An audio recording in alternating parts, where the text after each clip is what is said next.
më shumë qëndrimin e kishës ndaj urdhit të Ministrisë së Shëndetësisë për trajtimet hormonale të personave transgjinor. Atja për sa i përket mësimit të kishës katolike është shumë i qartë dhe është standard ndaj asaj që ne e quajmë filozofia pro jetës apo qëndrimi pro jetës familjes tradicionale burr-grua, e cila siguron në një farë mënyrë një të ardhme duke më sigurt të fëmijëve dhe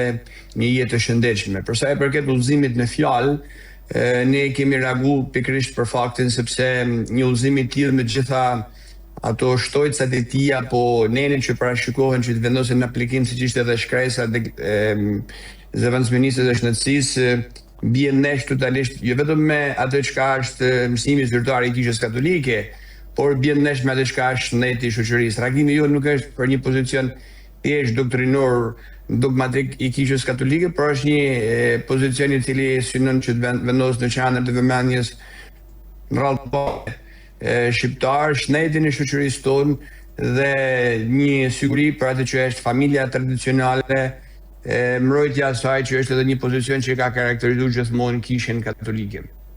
Sipas mësimit të kishës, a është gjenia një realitet biologjik i dhënë nga Zoti apo një identitet që mund të përcaktohet nga vetë individi? Jo vetëm sipas mësimit të kishës, por besoj të gjithë jepin kontakt. Kur them jo vetëm sipas mësimit të kishës, do të thotë që nuk mjafton edhe jo automatikisht duhet një pozicion fetar apo katolik në rastin tonë për të evidentu faktin që gjenia është një realitet natyror i krijuar prej Zotit dhe ka gjeni mashkull dhe femër. Dhe nuk është diçka që mund vetë përcaktohet njeriu. Të gjitha këto besoj unë janë trajtime agjendash të cilat duke mbështet ideologji të caktuara synojnë dhe kanë tendencën ta paraqesin gjinin si diçka që e krijon njeriu. Kjo nuk është absolutisht e vërtetë.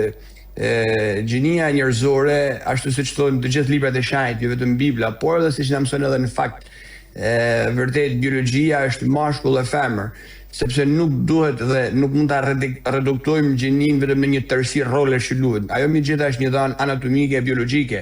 e cila pastaj në sjellje normale sociale fillon krijohet dhe i jep një identitet shumë të qartë që është në përputhje me atë çka është e krijuar prej Zotit dhe çka është e krijuar edhe nga natyra, nëse nuk duhet të flisim, po themi me një fjalor të mirëfill të religjios apo fetar. Nëse një person e ndjen se identiteti i tij gjinor nuk i përputhet me seksin biologjik, si duhet ta shoqërojë dhe ndihmoj kisha atë person? Besoj që nëse flasim për rastin e adoleshentave, ne të gjithë e dim që llogarit e ndryshme hormonale janë tipike të adoleshentëve dhe këtu në këtë sens buron edhe kundërshtimi i kishës katolike, sepse persona të tillë apo individ të tillë kur kemi të bëjmë me zhvillime apo me llogarit të ndryshme hormonale nuk janë e nuk duhet të jenë subjekte që duhet ju nënshtrohen terapive, sepse nga vetë fjala terapi nuk kemi të bëjmë me një smundje, por kemi të bëjmë me llogatje psiko-emocionale që sigurisht apo shpirtërore që sigurisht duhet marrin atë shoqërinë e nevojshme. Në rastin tonë të kishës katolike, ne sigurisht mësimi i kishës na evidenton shumë qartë dhe na bën thirrje që jo vetëm për sot, por çdo lloj personi i cili haset me kriza të ndryshme identitare, duhet të shoqërohet në mënyrë personale, duke vendosur në loj, po shprehemi kështu figurativisht, duke vendosur në fush një shoqërim profesional që do të jetë i mirëfill shkencor, siç është ai i psikologut apo i neuropsikiatrit nëse. Mësimi i kishës duhet të jetë i bazuar sigurisht në dhënat shkencore, të cilat duhet bëhen nga ekspertët të fushës, në rastin e krizave të tilla identitare që janë psikologë ose në rastet më të rënda nga neuropsikiatri, por do të bëhen sigurisht edhe në nivel shpirtëror nga të gjithë ato që merren edhe që janë kompetent për të trajtuar personat e tilla apo situatat e tilla. Dhe jam i bindur plotësisht që ndërmesat e tilla nuk bëhen duke ndërmarr hapa fatale, siç janë ato që parashikon fatkeqësisht udhëzimi duke filluar në moshën 14 apo 16 vjeçare, por duke bërë një shoqërim të vazhdueshëm të personave për të rikthyer drejt identitetit të tyre ose me saktë duke i pajtuar realitetin e tyre trupor fizik, i cili është një dhanë konkrete e pamohueshme, me ndjeshmëritë e tyre apo me në një farë mënyrë me ato që ato ndjejnë në momentet e caktuara të jetës të shkaktuara shpeshherë, siç e demonstrojnë edhe shumë studime, prej konteksteve të ndryshme familjare, sociale, apo dhe prej traumave që realisht duhet thënë, sepse shpeshherë frytet e ndjeshmërisë e tilla janë derivatet e situatave të ndryshme jetësore që kalojnë njerëzit. A mendoni se shoqëria moderne po e largon konceptin e gjinisë nga kuptimi tradicional i krijimit hynor? Sigurisht, brenda shoqërisë moderne ka rryma të cilat janë realisht shumë fuqishme, ka tendenca të cilat shpeshherë janë edhe në nivel agendash, jo rrallë edhe globaliste ndoshta, të cilat kanë këtë tendencë që ta orientojnë drejt asaj që ju thatë. Mjafton që të kujtojmë edhe debatin e fundit që ishte në Shtetet e Bashkuara të Amerikës, që shkoi deri në nivelet e zgjedhjeve presidenciale, të cilët pasqyrin praktikisht këtë tendencë apo dhe këtë realitet. Ajo që do të them është se është e kohë që të mundohemi për të shly atë që është e krijuar nga natyra dhe nga vetë Zoti. Unë e kuptoj që shpeshherë brenda realitetit social mund të ketë persona të cilët nuk janë të ndjeshëm dhe nuk duan të jenë të ndjeshëm në ato që janë ligjet hynore, raportet e Zotit, që sigurisht është i drejtë e tyre që duhet po respektu, por kur bëhet fjalë për realitete biologjike, natyrore, janë të dhëna të pamohshme dhe faktike, prandaj çdo sulm apo çdo tendencë, qoftë edhe brenda niveleve më të mëdha të cilet janë të prirur për të sponsorizuar apo të mbështetur televizia, sigurisht që do gjejnë përgjigjen ose humbjen e sigurt për vetë faktin sepse diçka që shkon kundër asaj që ka njeriu në vetvete është. Ne gjithë e dimë që nuk mjafton një dimension i caktuar apo po themi përshkrimi një aspekti seksual për të përcaktuar gjinin. Ne e dimë që një femër është femër jo vetëm në thjesht në disa dimensione, por në totalitetin e trupit njerëzor. Jeton si femër, arsyeton si femër dhe është i prirur për të dhënë jetën si femër. E njëjta gjë është edhe për mashkullin, për burrin, sepse nuk është ndoshta mirë që të shpreh me këtë fjalor që ngjason shpeshherë karakteret më tepër biologjik. Por ajo që është themelore është pikërisht hapja e një realiteti, një identiteti përtej asaj që janë tendencët e caktuara duke mos imponu një, po themi, diktaturë të minorancës, nëse shprehemi kështu. Dhe kur themi për një diktaturë të minorancës, dëshiroj të theksoj se askush nuk është kundër transgjenorëve në sensin e një persekutimi apo të një dhunimi apo lënçimi të tyre. Askush nuk është kundër homoseksualëve apo grupeve të tjera që përfshin shpeshherë komuniteti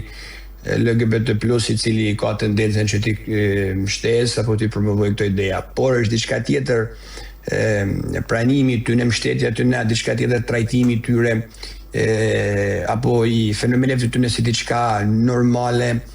në sensin e trajtumit të barazvlefshëm me ato që janë realitetet hynore. Këtu duhet të kemi një arsyetim pastër dhe të qartë, sepse nuk kemi të bëjmë me të njëjtën gjë. Ne e dimë shumë mirë që një person është burr apo gru. Ne e dimë shumë mirë që familja, ajo që jep jetën, nuk mund të jetë produkt i dy personave me seks të njëjtë. Do të thënë vetëm se mashtrohemi kot apo rrahemi kot, sepse përtej të dhënës sociale apo shoqërore ne e dimë shumë mirë se burri dhe gruaja përtej një dimensioni të caktuar biologjik ne e dimë shumë mirë se ka të dhënat e tjera ose më saktë identitetet e tjera që krijohen. Për shembull, te raporti i gruas ne e dimë që shumë mirë një femër nuk është vetëm identiteti i saj gjinor, por është fakti të kanë një nant, fakti të kanë një bashkëshorte, të cilat janë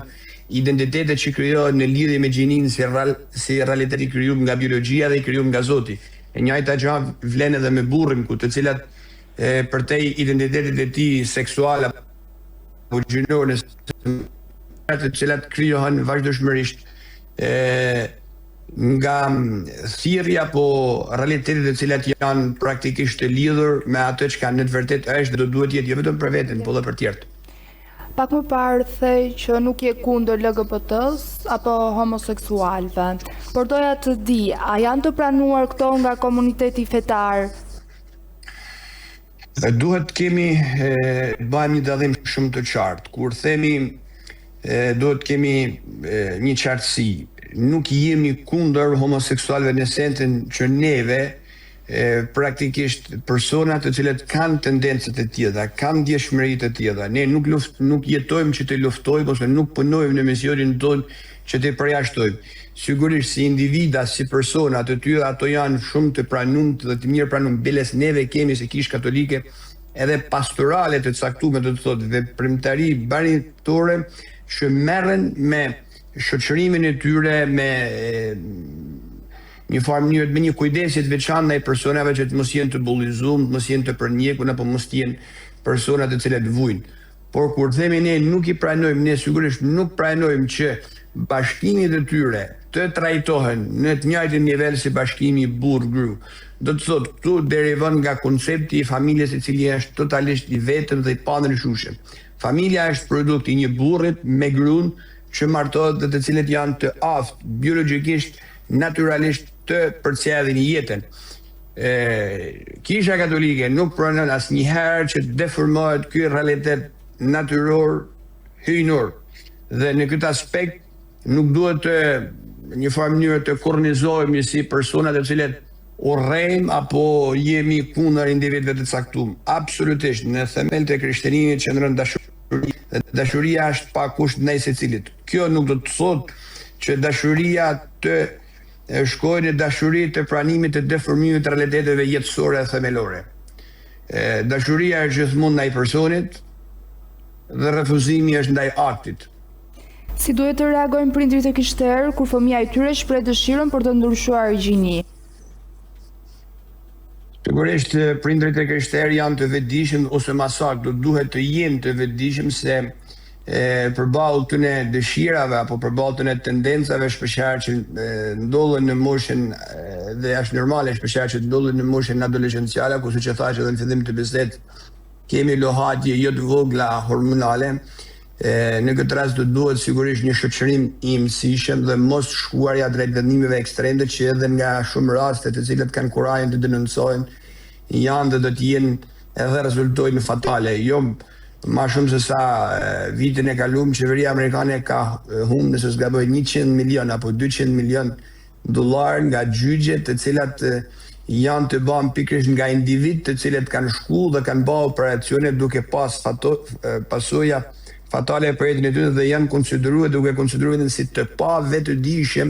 për hapin që ato ndërmarrin. Prandaj në këtë aspekt gjithmonë ajo që këshillohet nga Kisha Katolike është afërsia, shoqërimi dhe ngulmimi tek një e vërtet absolute që është ajo e vërtetës së gjinisë natyrore të krijuar nga Zoti dhe te kalimit të këtyre dëshirave apo të këtyre tendencave të cilat janë absolutisht jo natyrore dhe automatikisht jo njerëzore. E kuptoj, po kush mban përgjegjësi morale nëse një i ri pas trajtimeve hormonale apo ndërhyrjeve të tjera pendohet për vendimin që ka marrë? Në fakt, reagimi joni këtyre ditëve ka qenë pikërisht për parandalu këtë realitet, në të cilin një fëmijë 14 vjeç, 16 vjeç, i cili nuk është i aftë dhe nga shteti vet nuk lejohet që të grahas një makinë me marrë këto vendime të caktuara, sepse një komision sa do i madh ekspertësh nuk është i aftë që të njohë apo të trajtojë në mënyrë të drejtë duhur nëse një individ është i aftë apo jo që të bëjë ndërhyjime të tilla. Prandaj në këtë rast ne thrasim përgjegjësisë në radhë të institucioneve shtetërore të cilat nuk duhet të jenë asnjëherë të paguar me taksat tona, me paret tona të jenë në një farë mënyrë makina shkatruese të rinisë, të adoleshentëve dhe të jetësve njerëzore. Kjo është gjëja e parë. Gjëja e dytë, përgjegjësia sigurisht në këtë rast ju takon prindëve të cilët edhe nga ana e shtetit, edhe nga ana e institucioneve fetare duhet të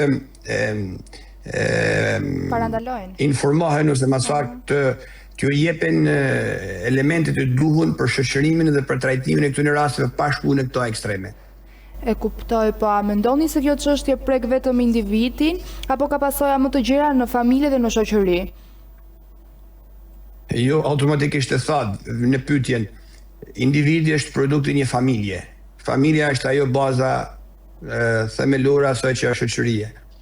Dhe në këtë aspekt nuk duhet shikohet vetëm si diçka private e një personi, por duhet shikohet si diçka që prek thellësisht shoqërinë. Në rastin tonë shoqërinë shqiptare, e cila në situatën në cilën jemi është e karakterizuar me të gjithë e dim nga një shpopullim masiv, dhe shumë zona, sidomos zonat rurale, rrezikojnë edhe shbërjen totale, dhe në këtë aspekt ne duhet kemi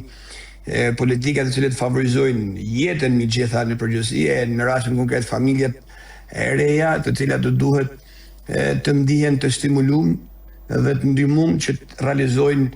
një jetë e cila është e mbështetur dhe ju jep mundësinë të jenë të hapura ndaj jetës. Dhe në këtë aspekt pasojat janë nuk mund të jenë asnjëherë vetëm individuale në momentin që individi është pjesë themelore esenciale e shoqërisë. Cili është rreziku më i madh që shihni në mënyrën se si zhvillohet ky debat sot? Rreziku më i madh është për mendimin tim dy janë rreziqet kryesore. Gjëja e parë është relativizimi, shpeshherë dëgjoj që relativizojnë këtë gjë duke thënë që jo po është kusht për Bashkimin Evropian, çka nuk është e vërtetë sepse nuk varet integrimi jonë në Bashkimin Evropian nga ligjet e tjera, sepse ne e dimë shumë mirë që janë ligjet e tjera shumë më themelore se sa ky ligj. Gjëja e parë, gjëja e dytë është shpeshherë është propagandu si diçka si udhëzu, si jo praktiku, si jo si diçka që nuk do të hyjë në fuqi, në një farë mënyrë të relativizimi. Kjo është një problem shumë i madh. Gjëja e dytë që për mendimin tim është rrezik për mënyrën se si trajtohet është duke e trajtu vetëm brenda kufirit të lirisë personale. Kjo nuk ka të bëjë vetëm brenda kufirit të lirisë personale, sepse një 14 vjeç, një 16 vjeç, nëse furnizohet me politika ideologjike apo mbushet në shkollë apo në ambientet sociale që frekuenton me ideologjitë e tilla, duke marrë parasysh edhe pasiguritë që karakterizojnë çdo individ të caktuar, atëherë sigurisht kjo e bën një rrezik të vazhdueshëm për shkumjen drejt drejtimit që e përsëris është fatal për jetën e tij, për jetën njerëzore, sepse të gjitha dëshmitë ne unë i referohem Kishës Katolike, ne kemi famulli të thotë organizmat bazë që operojnë në të gjithë botën. Edhe nga të gjitha kontaktet që kemi apo nga të gjitha instrumentet e komunikimit masiv që disponon Kisha Katolike, nuk di që të kem lexuar vetëm në një rast që personat e tillë që janë asistuar ose kanë kërkuar mbrojtje të mos jenë pënum thellësisht dhe mos shkojnë drejt një depresioni të jashtëzakonshëm që kanë bërë këto hapa. Plus pastaj nuk duhet harrojmë që një individ i tillë që i nënshtrohet një terapie hormonale do të jetë gjithmonë subjekt i terapive. Do të thotë individ të shënosh të cilët në një farë mënyrë pranojnë që të jenë gjithmonë pacienta. Ky është në fakt një problem shumë i madh. Dhe në fund për ta mbyllur, cili duhet të jetë roli i Kishës në këtë debat? Kundërshtim, dialog apo një formë tjetër angazhimi në shoqëri? Unë besoj që